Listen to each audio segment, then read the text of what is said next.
Le gouvernement de la République démocratique du Congo et le groupe rebelle Mouvement du 23 mars ont signé mardi à Doha un accord visant à mettre en place un mécanisme de surveillance et de vérification du cessez-le-feu sous la facilitation du Qatar. Cette signature, qui intervient un mois après la création d'un mécanisme d'échange et de libération de prisonniers, marque une étape importante dans la mise en œuvre de la déclaration de principe signée par Kinshasa et le M23 Angers, selon un communiqué du gouvernement de la RDC. C'est un accord de cessez-le-feu qui constitue un pas minime dans la résolution du conflit République démocratique du Congo M23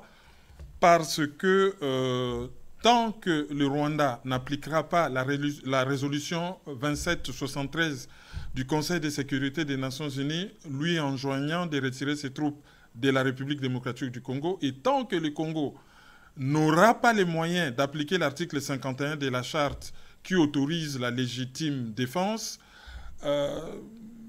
la paix sera un chimère dans cette région, d'autant plus que les intérêts en jeu sont énormes. Selon un communiqué publié par le ministère des Affaires étrangères du Qatar, ce mécanisme supervisera la mise en œuvre du cessez-le-feu permanent, enquêtera et vérifiera les violations signalées et communiquera avec les parties concernées afin d'empêcher la reprise des hostilités. La mise en place de ce mécanisme représente une étape cruciale vers le renforcement de la confiance et la conclusion d'un accord de paix global entre les deux parties au conflit, ajoute le communiqué. La solution serait